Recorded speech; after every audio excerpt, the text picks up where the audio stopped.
Fala galera, sejam bem-vindos a mais um vídeo aqui do Dados Críticos. Eu sou o Theory e hoje eu vim aqui para apresentar mais um sistema para vocês, no caso o Pathfinder segunda edição. E para fazer isso, eu convidei aqui meu amigo Felipe, lá do canal Companhia dos Dados. E aí, Felipe, beleza? Fala Theory, fala pessoal, tudo tranquilo? O Felipe conhece bastante do Pathfinder aqui, segunda edição, né, que é o sistema que a gente vai trazer aqui hoje. E a gente vai apresentar para você esse sistema, né? No canal do Felipe, lá no Companhia dos Dados, ele tem vários vídeos explicando, né, o sistema do Pathfinder, várias regras e também dicas para mestre, né, Felipe? Fala um pouco sobre o seu canal aí, o que a galera consegue encontrar lá. É isso, Theory. O canal ele é recente, mas tá bem bacana já. A gente está produzindo material para mestragem de todos os sistemas, independente do sistema em si, mas eu quis focar num sistema específico e é um sistema que eu gosto bastante, que é Pathfinder. Então eu comecei a produzir material de guias mesmo, explicando detalhadamente cada regra do cenário, do sistema, né? Então tem vídeo falando dos testes, vídeos falando da criação de fichas, vídeo da parte de ações que a gente vai comentar que é um destaque do cenário. Então estou crescendo de acordo com a demanda e seguindo até uma lógica do próprio livro aqui para apresentar o cenário. Pretendo fazer aí uma série de 20, 30 vídeos talvez, a gente está aí no sexto, no sétimo. Isso aí, galera. Então, se você se interessar pelo sistema aqui com esse vídeo aqui, o lugar certo para você procurar pelos vídeos, né, para entender mais sobre o sistema, é lá no canal do Felipe. Vou deixar o link aqui na descrição. Não deixa de conferir lá e também se inscrever para ajudar também o canal a crescer, ok? A ideia desse vídeo aqui, dessa série de vídeos no geral, não é ser um tutorial do sistema, né, mas é simplesmente apresentar as mecânicas centrais e os conceitos centrais daquele sistema,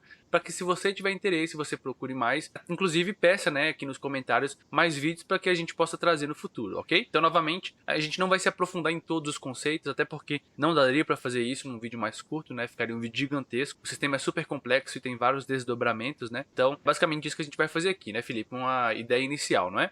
Isso, apresentar um conceito geral, às vezes quem não conhece nada ter uma noçãozinha e procurar mais informações, né? Exatamente. A gente está usando aqui para exemplificar um pouco da ficha o Foundry VTT, né, na versão mais atual aqui na gravação desse vídeo, tá? E acho que pra gente começar a gente podia falar um pouco sobre a origem do Pathfinder, né? O Pathfinder, galera, ele surge como uma espécie de alternativa pro Dungeons and Dragons, né?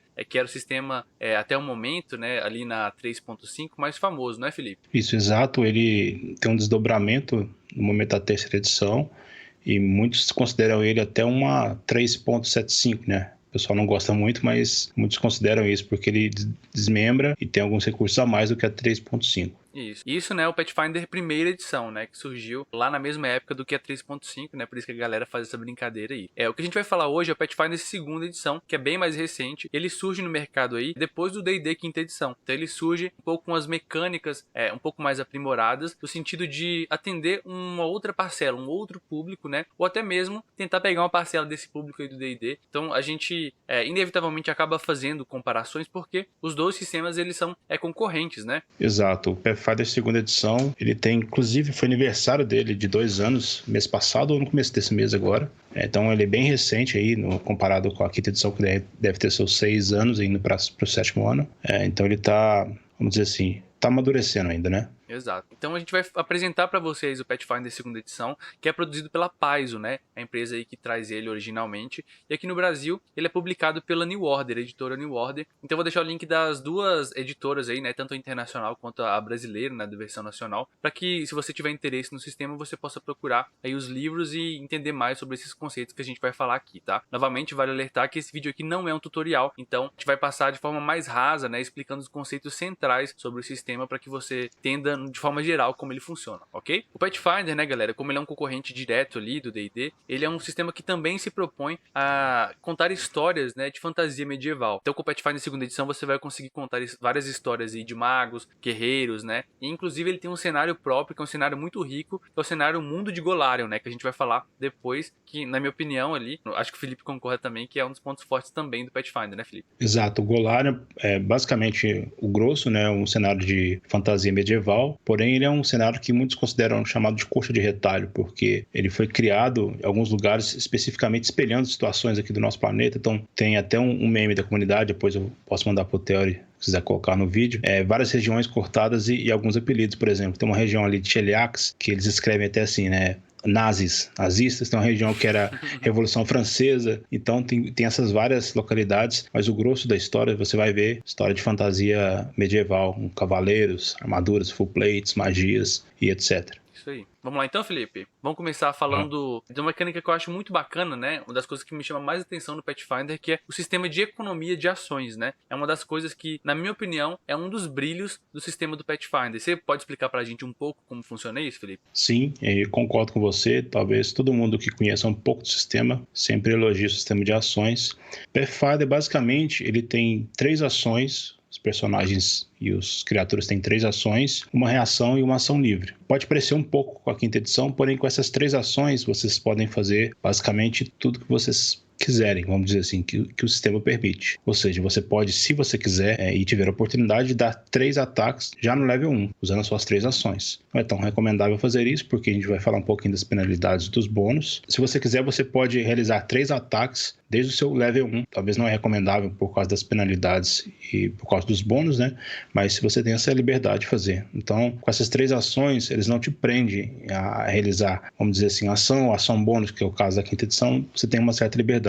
Por exemplo, se você quiser, você pode castar 2 magias no mesmo turno, você pode concentrar em 2 magias, desde que as suas ações permitem, e assim por diante. Fora isso, você ainda tem as suas reações, que são bem interessantes, e as ações livres, que têm funções aqui, apesar desse nome ser livres, elas têm funções interessantes também que podem mudar o rumo do combate ou do desenvolvimento ali da cena. Uhum. Uma coisa que me chama a atenção, Felipe, é que o fato de se chamarem 3 ações, né, e não terem nomes diferentes, como no caso do D&D, que é ação bônus, reação e tal, acaba facilitando talvez para que a pessoa que está jogando, né, ou mesmo que está iniciando, consiga entender essa mecânica, né? Não que seja difícil na quinta edição, mas talvez para a pessoa que está iniciando, ela talvez possa ficar um pouco confusa, e essa nomenclatura ajuda bastante, né? Você concorda com isso? Concordo, porque a pessoa pergunta, no seu turno você tem 3 ações, beleza, o que eu posso fazer? Então, você pode fazer o que você quiser com ela, você pode andar 3 vezes, né? Eu posso andar, vamos dizer assim, né? Gastar 3 ações suas andando, você vai andar a quantidade maior, posso andar uma vez e atacar, andar novamente atacar, eu gastei essas 3 ações, então vai da criatividade e da necessidade de cada um, sem estar prendendo a nomenclaturas. Concordo com você sim.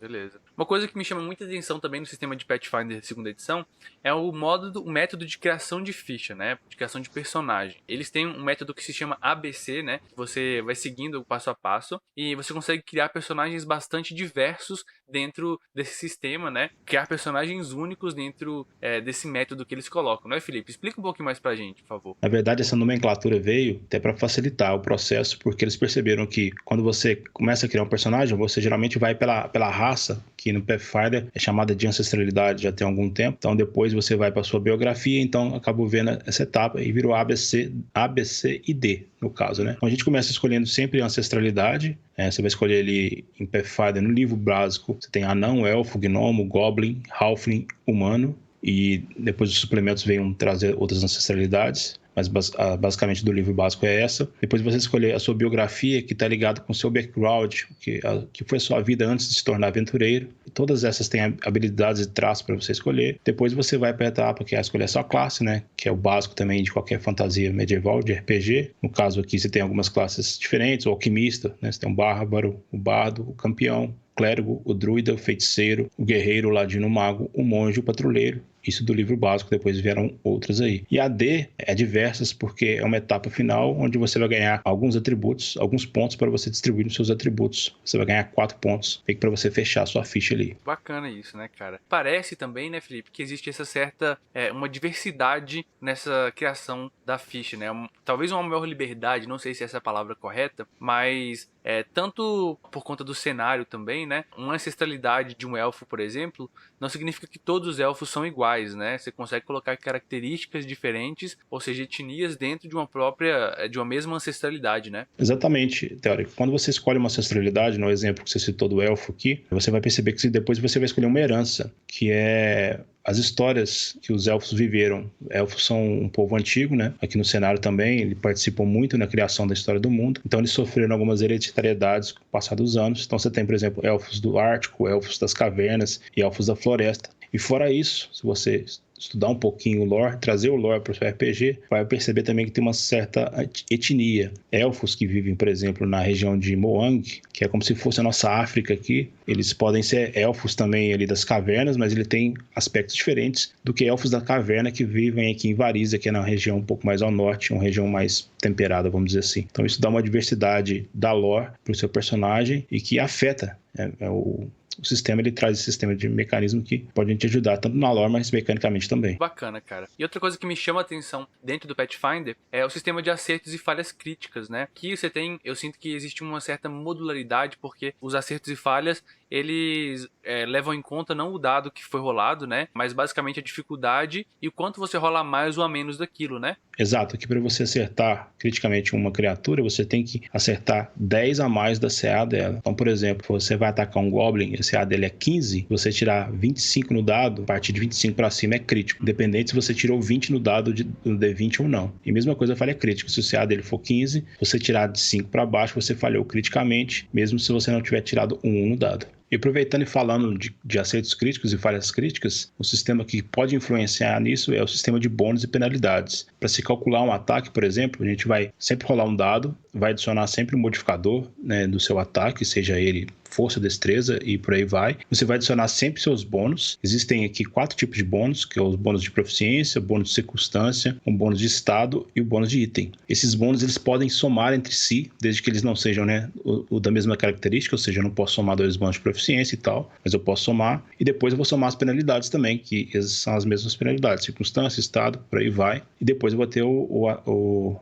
resultado final, ou seja, o bônus e a penalidade pode influenciar para ver se o ataque seja crítico ou se seja uma falha crítica. Bacana demais, cara. Então, é um sistema que eu sinto que existem várias possibilidades, né? Um ataque que você faz, ele vai estar no meio ali de várias circunstâncias que podem modificar ele, né? Então, dependendo da situação, de onde você está no combate, do que está acontecendo naquele momento, pode ter um desdobramento completamente diferente, né? Exato. O detalhe que tem aqui, que eu observei jogando, pode ser até uma crítica, um lado positivo ou negativo, vai depender de quem enxergar, é que a diferença de nível aqui, ela influencia muito mais do que outros sistemas, que o próprio D&D quinta edição, já narrando algumas aventuras para alguns jogadores, eu percebi que uma diferença de um nível, ela fez mais diferença para os jogadores eliminarem os monstros facilmente e sofrerem a mão de outros monstros. Porque cada vez que você passa de nível aqui, os seus atributos, eles já somam o seu nível. Então, você ganha mais 1 na CA toda vez que você soma de nível, mais 1 no seu acerto. Então, se você enfrentar monstros e criaturas diferentes do seu nível aqui, você pode ter uma certa penalidade ou facilidade nesse processo. Então, esses bônus, eles vêm para adicionar e até compensar nesse caso.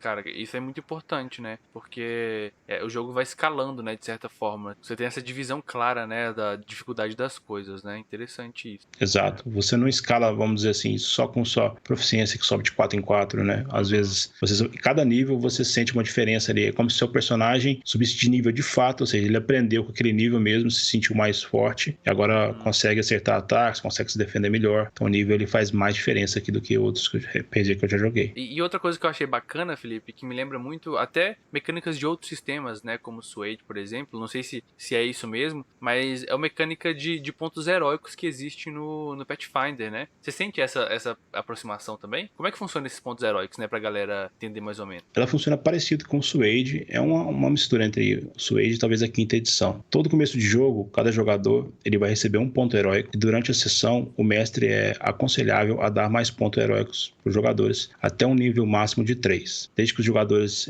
executem as ações altruístas, ações heróicas, né, para que eles sejam recompensados nesse processo. É recomendado também que esses jogadores eles gastem isso na mesma sessão, porque elas não se acumulam. Então, se a sessão acabou, o jogador terminou com 3, na próxima sessão ele vai perder essas 3 e vai ganhar só uma dele do começo do turno. Eu gosto de recompensar também de outras formas. Jogadores, por exemplo, que têm algumas penalidades na parte de roleplay, né? Tem alguns defeitos que o jogador põe e gosta de interpretar. Eu gosto de dar ponto heróico nesse sentido também, né? Eu não dou ponto heróico para situações de vilanesco, né? O sistema aqui é um sistema que recompensa mais atos heróicos. Eu gosto de puxar isso nas sessões, mas de forma de interpretação também eu gosto de dar ponto heróico. E você pode usar isso para quê, esses pontos heróicos? Para rerolar alguma coisa, é isso? Eu posso usar para rerolar qualquer dado, né? No D20 no processo, mas o que chama mais atenção aqui, inclusive foi até no último vídeo que eu fiz no canal, sobre o sistema de morte, né? O sistema de morte que a gente vai falar um pouco mais para frente dele, rapidamente, mas ele é um pouco mais puxado do que o D&D quinta edição, ele é mais, vamos dizer assim, ele é mais cruel, é mais fácil de você morrer, mas se você tiver ponto heróico, você pode gastar todos que você tiver, no mínimo 1, mas todos, e você perde a condição morrendo, né? Isso chama-se recuperação heróica, então ele serve para esse processo também. No último momento final, se você vê que não está conseguindo se salvar, você pode gastar seus pontos heróicos todos para estabilizar. E como é que funciona esse sistema de morte, né? Ele é uma condição que você pega? O sistema de morte, ele funciona o seguinte, toda vez que você chega a 0 pontos de vida, né, você não chega a menos menos que 0 pontos de vida, o limite é 0, a não ser que você tome, né, o dobro do seu dano de vida máxima, né? Esse é um outro processo. Você cai na condição morrendo. Quando você está na condição morrendo, você vai fazer seus testes, né, para ver se você consegue recuperar. Você morre de fato se você chegar na condição morrendo 4. Todo o início do seu turno você vai fazer um teste e o CD, ele é sempre escalável. Ele começa sempre com 10 mais o seu nível de morrendo. Então, se você caiu, um monstro te derrubou ali normal, seu CD vai ser 10 mais 1, 11. Se você não passou... Você fala dificuldade para passar, né? Exato, essa é a dificuldade para passar. Se a dificuldade for 11 e você não passou, no seu próximo turno, você vai estar morrendo 2. Então, você vai somar 10 mais 2, 12. E vai sempre aumentando. Se você chegar morrendo 4, você morre. Se você cair por um ataque crítico ou uma falha crítica sua, o seu morrendo vai para morrendo 2 de uma vez. Entendi. Já Então, avança, né? Já avança de uma vez. Se, vamos supor, você tá morrendo 2 ali e o clérigo te salvou, te curou, você volta, combate, mas você volta na condição ferido 1, certo? Toda vez que você cai de novo, nesse combate, se você cair de novo, você vai somar essa condição de ferido 1 ao seu morrendo. Ou seja, você vai estacar para 3. Então, é um processo que tem que ter cuidado, porque qualquer dano que você tomar também na condição morrendo, você aumenta a sua condição morrendo. Então, por exemplo, a situação que aconteceu com alguns jogadores meus, o cara estava tomando sangramento de 1 ponto de vida de dano. Ele caiu por um ataque crítico, então estava morrendo 2. No turno dele, ele toma esse dano, né? Ele não passou no teste, não tem como ele estacar. Ele foi para morrendo 3. Sim. E ele fez o teste, falhou e morreu. Entendi. E me parece, assim, a impressão que eu tenho é que essa é uma mecânica que impede aquela coisa de ficar caindo e levantando o tempo inteiro durante um combate, né? Exato. Ou você cai e levanta e usa essa oportunidade pra fugir ou pra terminar a batalha de uma vez, ou você não fica nessa, tipo, de forçando o combate pra sempre, não, né, cara? Eu acho que faz até sentido que seja assim também, né? Porque toda vez que você cai, você levanta com a condição ferido e ela vai estacando. Se você cair novamente, ela te empurra pra morte. Sim, sim. É bacana, cara. Interessante. Outra coisa interessante também é a iniciativa que aqui parece rolada com o atributo de percepção, né, cara? Exato. Por padrão, eles consideram que a percepção é um atributo chave para rolar a iniciativa, porque está mais ligado a como você consegue perceber os inimigos e tal. Porém, existem formas de você rolar a iniciativa com outro atributo. Vai depender daquela ação que você tomar no modo de exploração, né? O Pathfinder, ele trabalha com 3 modos, basicamente. O modo de exploração, o modo de encontro, né? E o Downtime Activities, né? O modo ali de descanso, vamos dizer assim. Então, toda vez que você sai do modo de exploração, provavelmente você vai para o modo de combate. Você encontrou alguma coisa ali. Então, se no modo de exploração você falar para o seu mestre, por exemplo, o Ladino, mestre, eu vou estar andando furtivamente pelas sombras ali. Se o grupo engajar em um combate, o Ladino ele pode rodar a iniciativa ali com furtividade, nesse caso. Entendi. Se o mago, por exemplo, estiver usando o detectar magia constantemente e forem emboscados, o mago ele pode usar a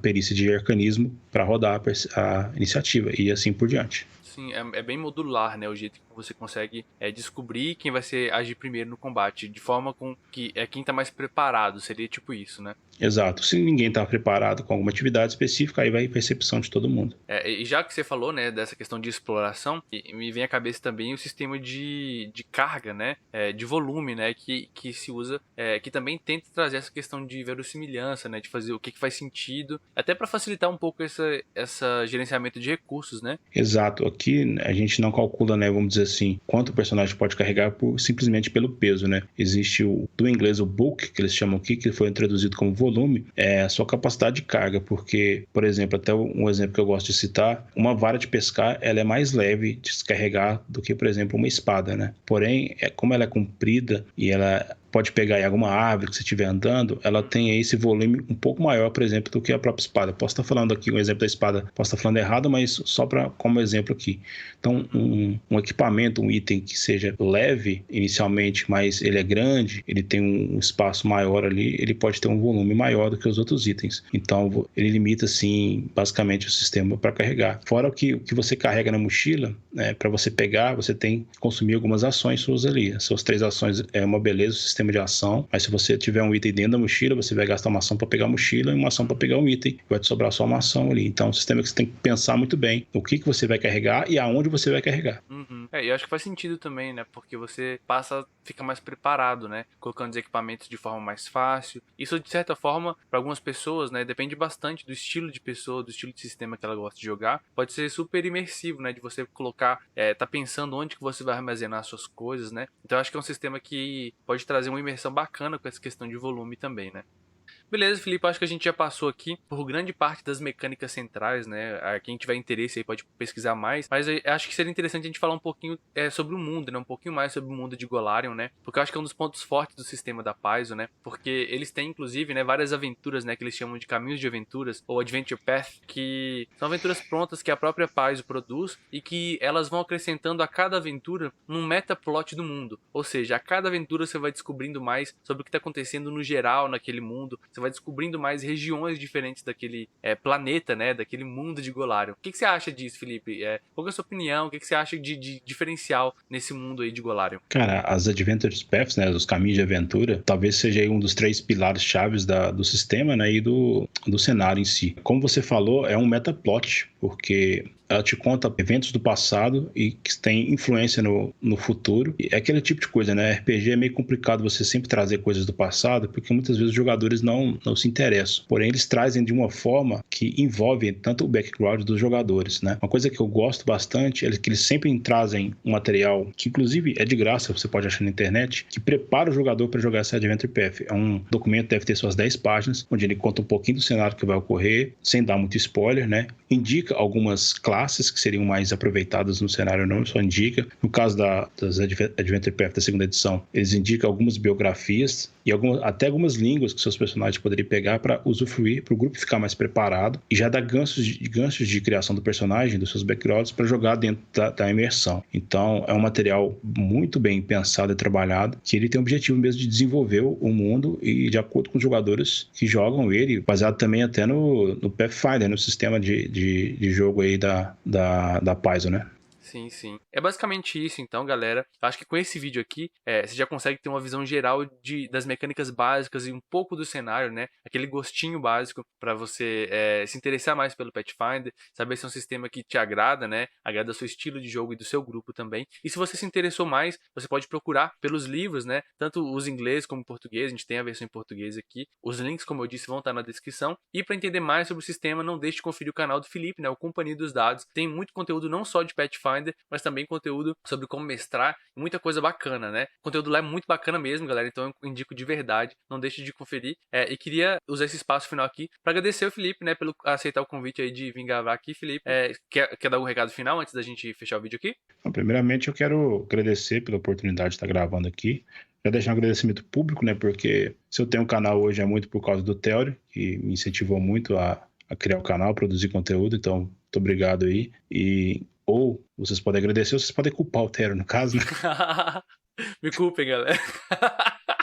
Mas é Isso isso, aí. pessoal. Eu tenho produzido bastante sobre Pathfinder, mais sobre a parte, inicialmente agora a parte técnica, né? Mas eu pretendo criar vídeos aí da lore, do sistema, porque eu gosto bastante. Então, tem uma forma de eu estudar e passar para vocês aí também. Então, acompanha lá, se inscreva no canal Companhia dos Dados. Eu espero todos vocês lá. Obrigadão, Theory. É isso aí.